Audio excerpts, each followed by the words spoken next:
You know that moment when you're in the shower, on the train, or staring at the ceiling at 1:14 a.m. and suddenly you're not just thinking about taking a trip or changing jobs, you're imagining deleting your whole life. New city, new apartment, new friends, new version of you, maybe even a new name in your head. And what's strange is, it doesn't feel dramatic when you imagine it.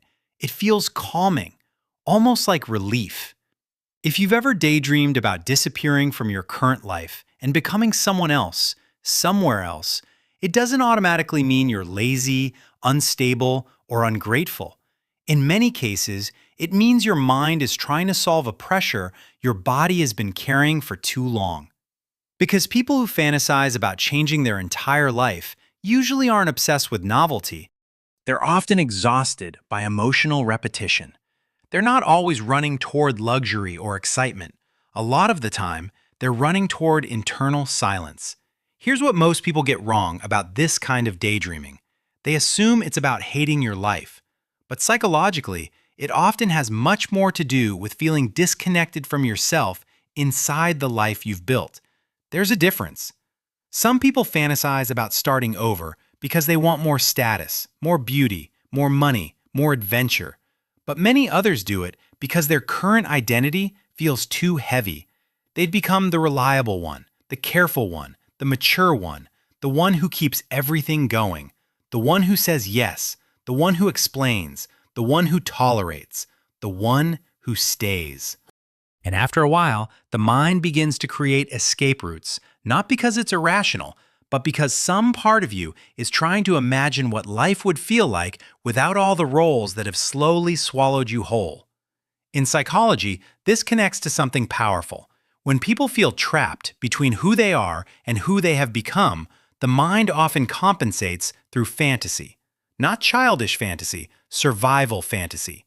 Daydreaming becomes a private rehearsal for freedom. Your brain starts building alternate realities where you finally get to breathe differently. You wake up in a place where no one expects anything from you. You don't have to be the old version of yourself around people who memorized it years ago. You don't have to explain your growth to anyone. You just exist, lighter. And that fantasy can feel deeply soothing because your nervous system is responding not just to the image of a new life, but to the emotional promise inside it.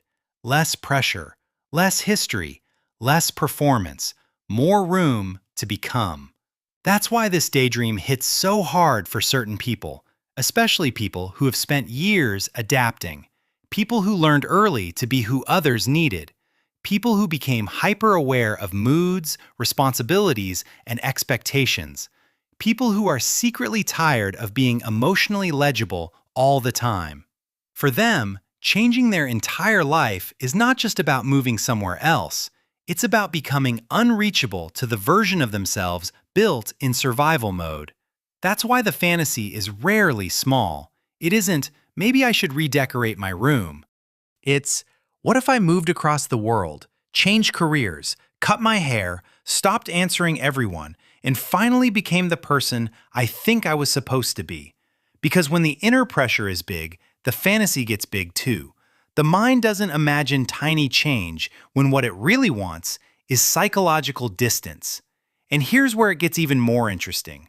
People who daydream like this are often not reckless in real life at all. Usually it's the opposite. They're the thoughtful ones, the overthinkers, the planners, the people who rarely act impulsively, which is exactly why their fantasy life becomes so vivid. The more controlled you are on the outside, the more your inner world starts compensating with drama, movement, and escape. Your imagination becomes the only place where you don't have to be reasonable. And in that sense, daydreaming about changing your whole life can actually be a sign that your mind is trying to restore balance. If your real life has become too constrained, your inner world will start expanding just to keep you from emotionally suffocating. There's also a deeper layer that people don't talk about enough. Sometimes the fantasy of a new life is really the fantasy of being seen differently. Think about that. In your current environment, people know your patterns. They know your old wounds, your old mistakes, your old role in the family, your old energy, your old identity. Even when you grow, you're still being perceived through outdated memories. That can feel incredibly frustrating. Human beings need room for identity revision. We need space to become new without constantly being dragged back into who we used to be. So when someone fantasizes about a totally different life, they may not be rejecting reality itself. They may be craving a context where growth isn't interrupted by old expectations, a place where no one meets the new you with the sentence, "That's not like you." But maybe that's the whole point. Maybe it is like you. Maybe it's the most you've been in years.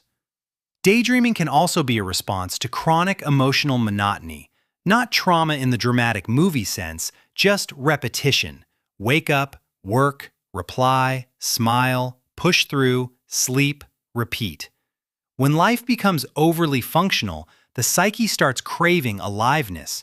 And because the person may not know how to ask for aliveness directly, the mind expresses it through extreme reinvention fantasies: new country, new life, new rules. It's the brain's way of saying, I can't keep feeling this flat. I need movement, meaning, or surprise. In that sense, the fantasy is not always a plan. Sometimes it's a message that your life may be too efficient to feel alive inside. Another reason these daydreams become so intense is because they often hold grief underneath them. Grief for the self you didn't become. Grief for the chances you didn't take. Grief for the parts of you that got postponed while you were being practical, loyal, careful, or scared. When people imagine changing everything, they're often trying to reconnect with a version of themselves they abandoned in order to survive or belong. The artist who became an administrator, the adventurous one who became overly responsible, the sensitive one who became high-functioning and numb. The dream is not always about becoming someone brand new. Sometimes it's about recovering someone old, someone real. And here's the part that matters most. Fantasizing about changing your life doesn't necessarily mean you need to burn it all down. It means there is information in the fantasy. You have to look at what exactly keeps showing up. Is it freedom, privacy, beauty, slowness, anonymity, creativity, distance, rest, love, simplicity, reinvention? Your daydream is usually symbolic before it is literal.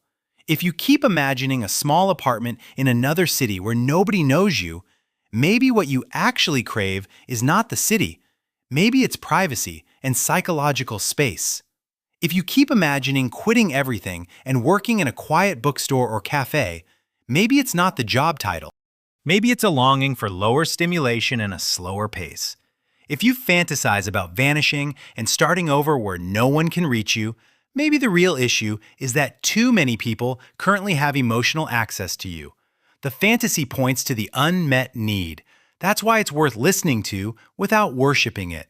Because some people make the mistake of thinking, if I don't literally change everything, nothing will change. But inner truth doesn't always ask for destruction. Sometimes it asks for correction, a boundary, a conversation, a move, a creative project, a new routine, a different relationship with your phone, more solitude, less performance, a smaller life that feels more honest. Still, we shouldn't dismiss the fantasy either. Sometimes people really do need major reinvention. Sometimes the life they've built is so disconnected from their real self that only a significant change will restore them. But even then, the healthiest version of change doesn't come from romanticizing escape. It comes from understanding what exactly you're trying to escape from and what exactly you're trying to return to. Those are not the same question. One is fear, the other is truth.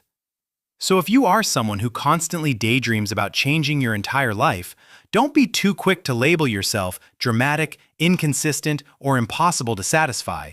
You may simply be more aware than others of the distance between your outer life and your inner self. And that awareness can feel unbearable when ignored for too long. Your mind is not being ridiculous. It's sending up a flare. It's showing you images of another life, because some part of you suspects that the current one no longer fits the person you're becoming. The goal isn't to blindly run.